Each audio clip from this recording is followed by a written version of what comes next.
because Israel has not yet come to terms with the fact that it has to withdraw. It still thinks it can hold on to those territories, and that's the problem. I think once public opinion is aware of what the real obstacle is, as I said earlier, I think even Jews are going to begin to fall in line because they'll be embarrassed. They'll be embarrassed. Jews believe they're liberal. They believe in the rule of law. Here's this world court. And, you know, there are limits to which you can say everyone's an anti-Semite. All 15 members of the world court, including Rosalind Higgins, the British judge who's Jewish, including Thomas Bergenthal, the American judge who's Jewish, is that really credible?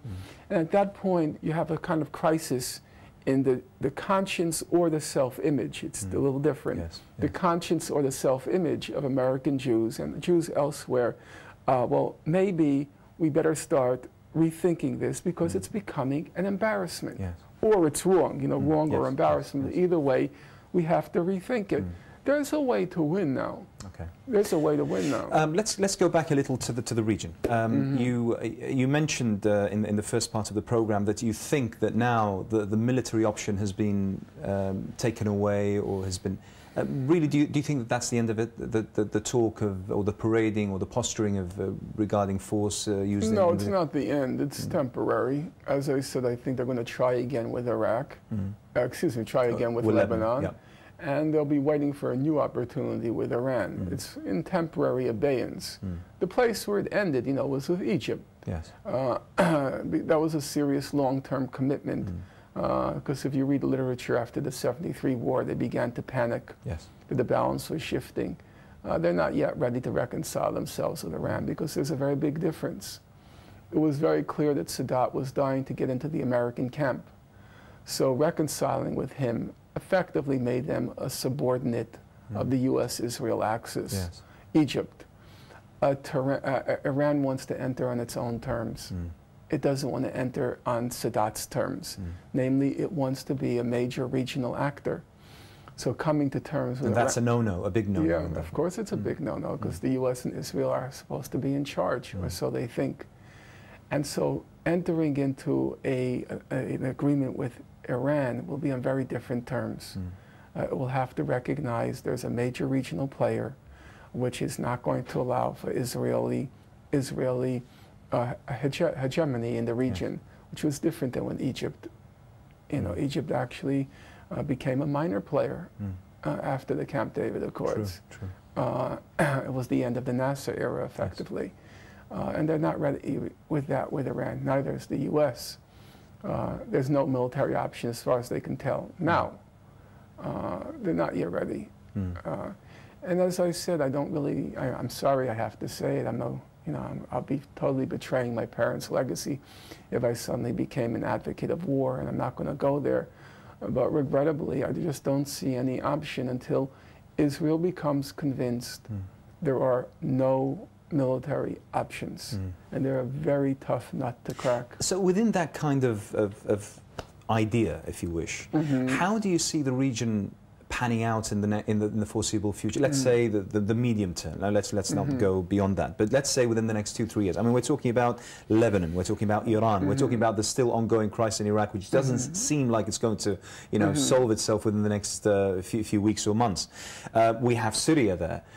I mean, it's quite an odd kind of map. So how do you see things panning out in the foreseeable future? I think there's, you know, I really think that speculation is pointless. You know, it's like what happened in Gaza. It looked so hopeless. It looked so pitiful. The whole world was looking on with the most, what can you call it, the most barbaric acquiescence. And suddenly the creative power of people, and they find a way to break out, you know. I can't predict, especially since there are so many variables now, and it's so volatile.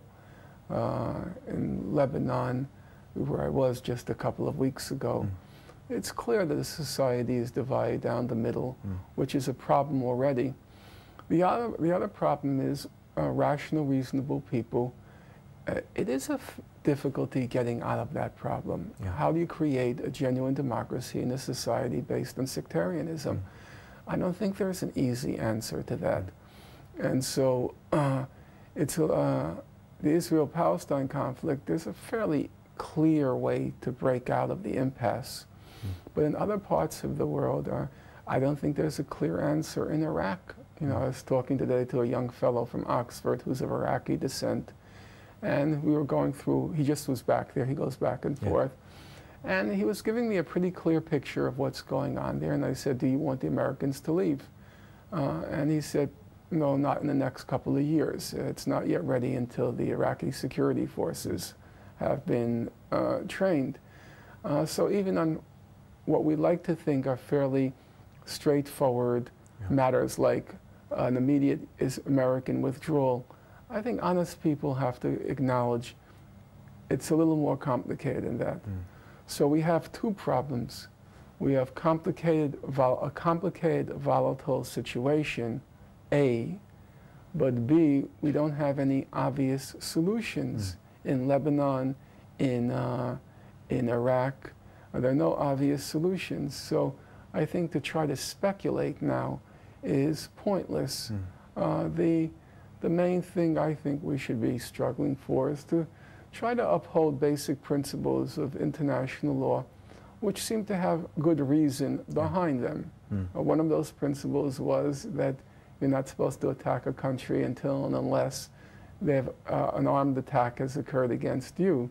The U.S. violated that principle and several times. Several times, but most spectacularly in the case in March 2003 and created a huge catastrophe, which should lead rational people to believe that maybe there was some good sense behind that principle of international law and Article 51.